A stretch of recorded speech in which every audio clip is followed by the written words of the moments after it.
দুজন ব্যক্তির ঘটনা পড়লাম। একজন ব্যক্তি প্রচন্ড রকম আবেদ, প্রচুর ইবাদত করে। আপনারা জানেন ইবলিসও কিন্তু আবেদ ছিল, ইবলিস কিন্তু প্রচুর ইবাদত করেছে। এখন ওই ব্যক্তির একজন বন্ধু ছিল, এটা বানু ইসরাইলের ঘটনা।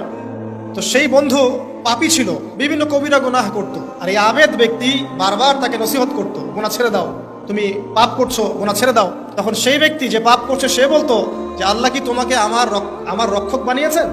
আল্লাহ কি তোমাকে আমার উপর দারোগা বানিয়েছেন? আমাকে আল্লাহর হাতে ছেড়ে দাও, আমাকে নসিহত করতে এসো না। একদিন এই আবেদ ব্যক্তি তার বন্ধুকে একটা জঘন্য পাপ করতে দেখল, এমন একটা পাপ যেটা দেখে তার মনে ধারণা আসলো এটা চরম জঘন্য একটা কাজ। তখন সে মুখ ফসকে বলে ফেললো যে আল্লাহ তোকে আর মাফ করবে না, আল্লাহ তোকে জান্নাত দিবে না। আল্লাহ রাব্বুল আলামিন মালাকুল মউতকে এই দুজনের কাছে পাঠালেন, দুজনের রূহকে কবজ করা হলো। এবার আল্লাহ পাক তার সামনে তাদেরকে উপস্থাপন করে বললেন যে তোমাকে আমার রহমত সম্পর্কে কে গ্যারান্টি দিয়েছে যে আমি কাউকে রহমত করব কি করব না? যাও, আমি তোমাকে জাহান্নামে পাঠালাম, ওই ব্যক্তি যে আমার রহমত প্রত্যাশা করেছে আমি তাকে জান্নাত দিয়ে দিলাম। দেখুন, এই হাদিসটা শুনলে মনে হয় বাহ্যিক হয়তো বা মুখের একটা কথার কারণেই সে জাহান্নামে চলে গেল। আসলে বিষয়টা এমন, বিষয়টা আমি আপনাকে বোঝাচ্ছি। বিষয়টা হচ্ছে ইবলিসের মতো। ইবলিস কিন্তু শুধু মন থেকেই বলেনি যে খলাকতানি মিন নার ওয়া খলাকতাহু মিন তিন, আমি কেন তাকে সিজদা করব আদমকে, আদম তো মাটির তৈরি আর আমি তো আগুনের তৈরি। এটা ইবলিসের শুধু মৌখিক স্টেটমেন্ট ছিল না, কারণ কি ছিল? আবা ওয়াস্তাকবার, সে উদ্ধত হয়েছিল, অহংকার প্রদর্শন করেছিল। ভিতর থেকে ইন্টারনালি সে অহংকারী ছিল, সে আন্ডারএস্টিমেট করে কথাটা বলেছে, শুধু মৌখিকভাবে বলে নাই। কিন্তু ঠিক এই ব্যক্তির ঘটনা এমনই, সে মন থেকে অহংকারী হয়ে উঠেছিল, যদিও বা সে আবেদ ছিল। এখানে আমরা যারা প্র্যাকটিসিং মুসলিম হওয়ার চেষ্টা করছি আমাদের জন্য এখানে নিদর্শন আছে। অচত নামাজ পড়েই ভেবে বসবেন না যে অনেক কিছু করে ফেলছে, এক চিল্লা দিয়ে মনে করে ফেলবেন না যে দিনের জন্য অনেক কিছু করে ফেলছে।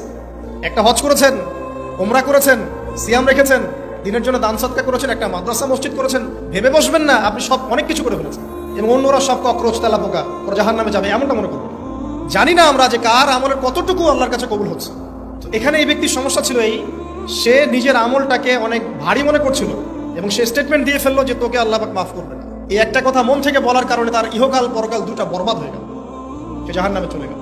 ঠিক আরেক ব্যক্তির ঘটনা আছে এমন, এগুলো সবগুলো রেফারেন্স আছে।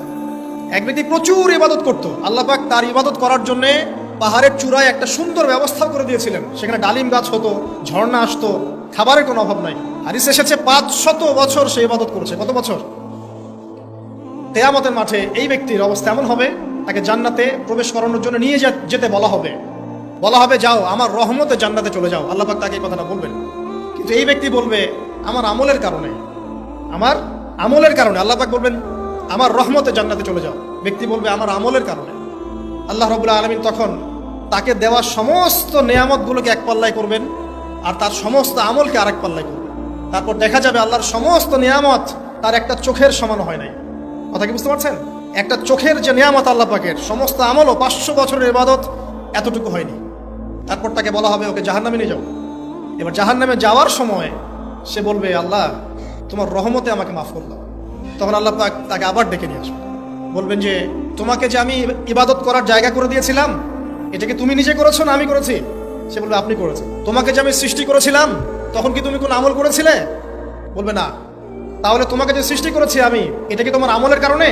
না। তোমাকে সারা দুনিয়াতে এত নিয়ামত দিয়েছি, এটা কি তোমার আমলের কারণে? সে বলবে না। তখন তাকে জান্নাতে প্রবেশ করানো হবে।